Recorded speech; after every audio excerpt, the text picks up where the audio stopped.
গোটেই অসমৰ মানুহৰ লগতে লক্ষ লক্ষ জুবিন অনুৰাগীৰ লগত আমাৰ পৰিয়ালটোৱে একেধৰণে আশাবাদী হৈ আছোঁ আৰু আমাৰ আশা কৰা মতে আমি ভাবিছোঁ যে যিখন চাৰ্জশ্বিট ইতিমধ্যে ৩,৫০০ পৃষ্ঠাৰো ওপৰ চাৰ্জশ্বিট দাখিল কৰিছে মহামান্য আদালতত, সেই চাৰ্জশ্বিটত আমি ভাবিছোঁ যে আমি ভবামতে দোষী সাব্যস্ত লোকসকলক উপযুক্ত শাস্তিৰ বিধান দিছে আৰু ইয়াৰ পিছতো অৱশ্যে কেইবাটাও ষ্টেপ আছে। মহামান্য আদালতলৈ এই গোটেই নথি পত্ৰসহ এইবিলাক যোগান ধৰা হৈছে।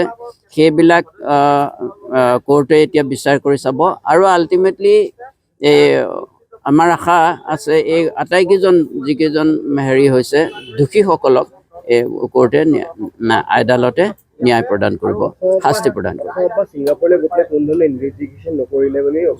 নাই, তাত আমি জনামতে 2জন ব্যক্তি SITৰ ফালৰ পৰা স্পেচিয়েলিষ্ট গৈছে তালৈ আৰু গৈ পেলাই নথি পত্ৰখিনি আদান প্ৰদান হৈছে।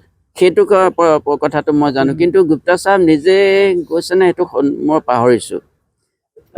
2জন ব্যক্তি SITৰ ফালৰ পৰা মেম্বাৰ গৈছে, সেইটো গভৰ্ণমেণ্ট এনাউন্সমেণ্টত ঘোষণাত এইটো আমি গম পাইছোঁ। তথাপিও এই গোটেই প্ৰক্ৰিয়াটো যদি ইনকমপ্লিট আছে কিবা, ইয়াৰ পিছতো পৰৱৰ্তী সময়ত মই ভাবিছোঁ আছাম পুলিচে এইটো ইনভেষ্টিগেশ্যন কৰিব। এটা ছেকেণ্ড ৰাউণ্ডৰ ইনভেষ্টিগেশ্যন ইতিমধ্যে হ'ব বুলি বিভিন্ন সূত্ৰত গম পাইছোঁ, যিটোৱে ইয়াৰ পৰিধিটো আৰু বহল স্তৰত ল'ব। অলপ দূৰৰ পৰা এইটো কেইবছৰ আগৰ পৰা এইটো ইনভেষ্টিগেশ্যন পুনৰ আৰম্ভ কৰিব বুলি। চাওক, প্ৰাণৰ শিল্পীগৰাকীৰ মৃত্যু হোৱা আজি 84টা দিন অতিক্ৰম কৰিলে। জাতীয় সংগ্ৰামী সেনাৰ লগতে অসমবাসীয়ে অধীৰ আগ্ৰহেৰে বাট চাই আছে, আজিৰ দিনটোলৈ বাট চাই আছে। আজি নিশ্চিতভাৱে SITয়ে যি ধৰণৰ আচলতে অভিযোগনামা দাখিল কৰিছে, তাত আমি আশা কৰিম যে জুবিন দাই আচলতে ন্যায় পাব, জুবিন দাৰ পৰিয়ালটোৱে ন্যায় পাব। কাৰণ ইতিমধ্যে বিভিন্ন মাধ্যমত মাননীয় মুখ্যমন্ত্ৰী মহোদয়ে এটা কথা কৈ আছে যে জুবিন গাৰ্গক আচলতে পৰিকল্পিতভাৱে হত্যা কৰা হ'ল। যদিহে সঁচাকৈয়ে আমাৰ প্ৰাণৰ শিল্পীগৰাকীক হত্যা কৰা হ'ল, ইয়াৰ লগত জড়িত যিসকল ব্যক্তিক এতিয়া ধৰিছে বা চাৰ্জশ্বিটত যিসকল মানুহৰ নাম আচলতে অভিযুক্ত নামাত আহিব, তেওঁলোকৰ ওপৰত ভাৰতীয় ন্যায়িক সংহিতাৰ অধীনত আচলতে যি ধৰণৰ শাস্তি পালে অনাগত দিনত যাতে এনেকুৱা কাম কৰা দূৰৰ কথা, কোনেও যাতে মনলৈও এনেকুৱা কথা চিন্তা কৰিব নোৱাৰে, তাৰ ব্যৱস্থা গ্ৰহণ কৰিবলৈ আমি জাতীয় সংগ্ৰামী সেনাৰ তৰফৰ পৰা আজি এই বিশেষ দিনটোত চৰকাৰলৈ আহ্বান জনাইছোঁ। প্ৰথম কথা, চৰকাৰখনে যিবোৰ ভেকুভাওনা কৰিছে তদন্তৰ নামত, মই ভাবোঁ কটা হাঁহক পতান দিয়া আৰু এইখন চৰকাৰে ন্যায় দিয়া একেই কথা হৈছে।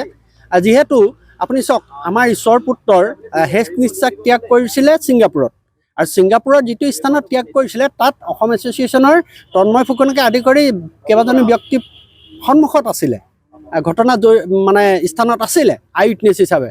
আজিলৈকে আন্তঃৰাষ্ট্ৰীয় আইনৰ অধীনত অসম চৰকাৰে সেই ব্যক্তিকেইজনক সোধপোছৰ বাবে অসমলৈ কিয় আনিব পৰা নাই বা ছিংগাপুৰত গৈ কিয় সোধপোছ কৰা নাই, 1 নম্বৰ কথা হ'ল সেইটো। আৰু 2 নম্বৰ, আমি এইকাৰণে সন্দেহ কৰিবলৈ বাধ্য হৈছোঁ, অসম চৰকাৰৰ মাননীয় মুখ্যমন্ত্ৰীয়ে কৈ আছে যে SIT টীম গৈ তাত ইনভেষ্টিগেশ্যন কৰিছে, কিন্তু আজি এই মুহূৰ্তলৈকে আমি গম পোৱা মতে SITৰ কোনো এজন মেম্বাৰ বা অসম চৰকাৰৰ কোনো এজন বিষয়ববীয়া, তদন্তকাৰী বিষয়ববীয়াৰ সদস্য তাত গৈ সেই মানুহকেইজনক সোধপোছ কৰা নাই। গতিকে আমি এইকাৰণেই কৈছোঁ, এইখন হৈছে এখন স্বৰচিত উপন্যাস আৰু এইখন আজি পাব্লিকৰ কাৰণে মুকলি কৰি দিব, পঢ়িবৰ কাৰণে। কথা সিমানেই, আমি আমোদ ল'ব লাগিব আৰু আমি উপভোগ কৰিব লাগিব।